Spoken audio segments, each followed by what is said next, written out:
In today's video, I want to talk about 5 priorities that I believe as retirees we need to focus on. When we stopped working, it wasn't the end. It was really a new beginning, a new chapter in our life. And it was a chapter that took us decades to reach.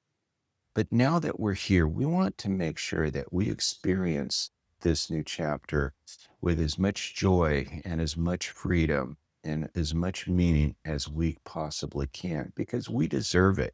So, the first priority is obviously going to be finances. Most of us are going to have a drop in our income. I mean, we no longer are going to have that regular paycheck. We're looking at probably Social Security, maybe some annuities, 401ks, any kind of IRAs out there, investments. This is what our income is now going to be. And again, for the vast majority of us out there, we're going to be taking a drop in that monthly income. So we need to live intentionally. That doesn't mean living completely frugal. It just means living intentionally. We need to be aware of our expenses. We need to be aware of our income. And one of the first things that I think we need to do is really go through our monthly expenses and see where we can trim things. I know that there are going to be items that you can cut out in your life right now, and you are not going to feel any kind of sacrifice. And give you an example. When I went on to a fixed income, I started looking at everything that was going out on a monthly basis. And also, this included credit card charges as well. And one of the first things I discovered was I had been paying for a streaming channel. I think it was Hulu. And yet I hadn't watched that channel. I saw it every month on my credit card statement. But I guess when I was working, I just, didn't really think about, shoot, I should just cancel it. It was just this thing that I noticed. But now that I'm in retirement, I immediately canceled that. Here's another one. My cell phone, my cell phone coverage, I was spending $135 for 2 lines every month. And I looked into a different carrier and was able to reduce the price using an AARP discount as well to $55 for 2 lines. You got $10 here, you got $50 there. And these things add up. They can add up very quickly. So I really encourage everyone to just sit down and really examine where your money is going each month. Because again, I can assure you, you're likely going to be able to cancel some of these things and not feel the sacrifice one little bit. The second priority that we need to focus on is our health. The one thing that I have learned is health is our greatest wealth in retirement. It doesn't mean that you need to go out and start running marathons or joining a gym, but you got to get your body moving. And I think that's also something that we didn't really spend a lot of time prioritizing when we were working. I mean, we were working, 8 to 9, 10-hour jobs, some of us 12 hours. We just simply did not prioritize our time to really take care of our bodies. But now we have to do this. And one of the videos that I did, I'll put a link to it in the upper right-hand corner. I did some research on individuals which were the happiest in retirement. And what the research showed was those individuals worked, and that was the key word, worked at staying fit. And, I've done videos about the benefits of walking. I'll put another link in that one, for that one in the upper right-hand corner.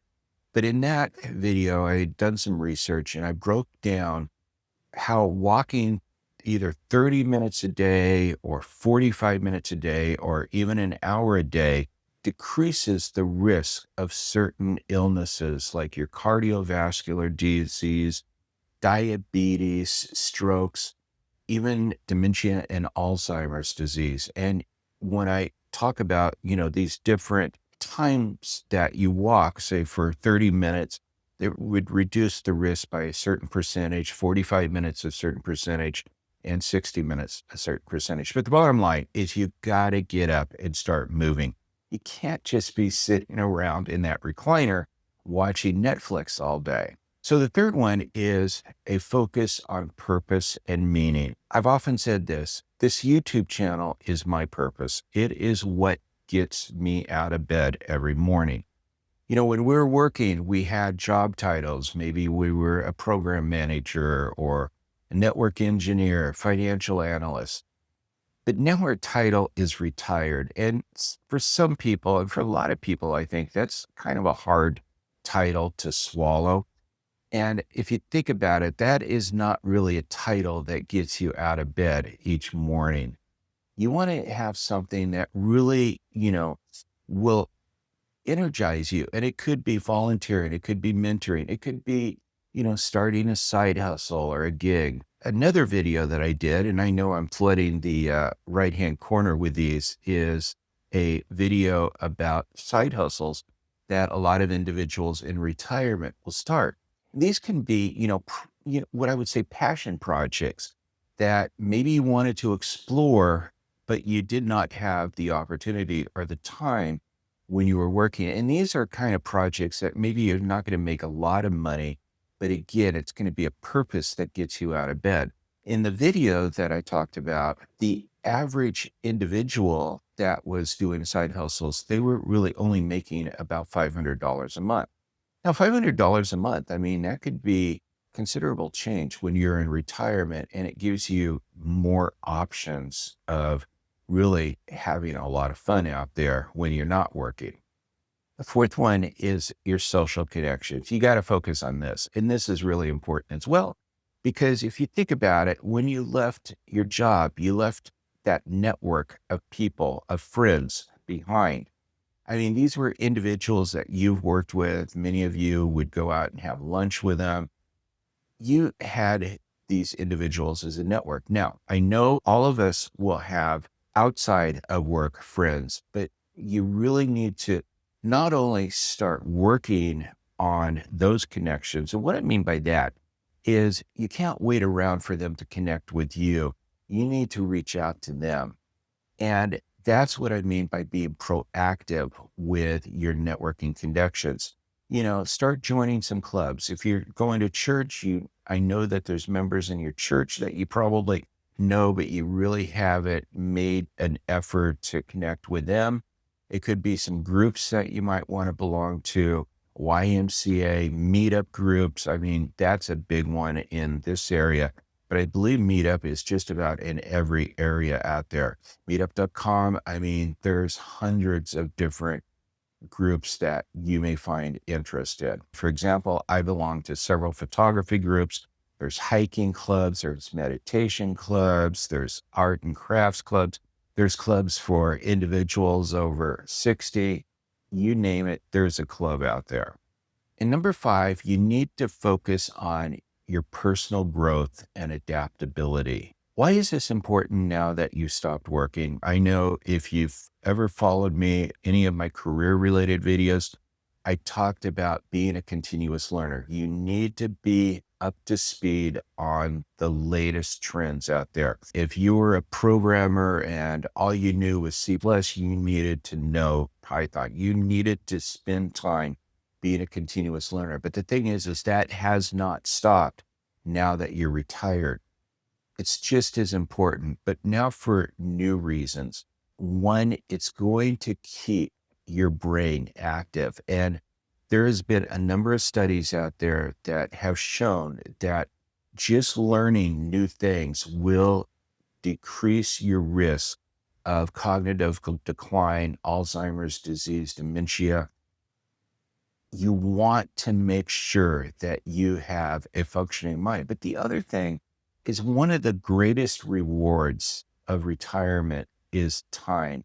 The time to be able to do these kind of things. I mean, maybe you've always wanted to learn a second language, or you wanted to really kind of pick up painting, or going back to, some project that you really wanted to start, but you just didn't have the time to look into. Now's the perfect time. So again, what is that you would like to learn? For me, I mean, I have set a goal for this year of really digging into and learning about Adobe Photoshop. That's my big deal. And I spend a lot of time on various sites, either YouTube, but I also have a subscription to Skillshare. And by the way, Skillshare, you have LinkedIn Learning, you have Udemy, Coursera. There's so many different avenues. And then, of course, your local colleges as well, evening classes. And you know what? There's a lot of individuals our age that are taking night classes. Or maybe if you're really uncomfortable, there's going to be some night classes out there that are completely online. Bottom line is there are priorities that we need to focus on. And again, to recap, you're looking at your financial stability, health and wellness. And by the way, that also includes your mental health as well. Purpose and meaning, your social connections, and finally, your personal growth and adaptability. So that's it for this week. I hope you found this helpful. If you haven't done so already, please make sure that you subscribe to this channel, hit the bell notification as I do upload new videos every week. And I'd hate for you to miss one. Thanks again for stopping by, and I look forward to seeing you next week.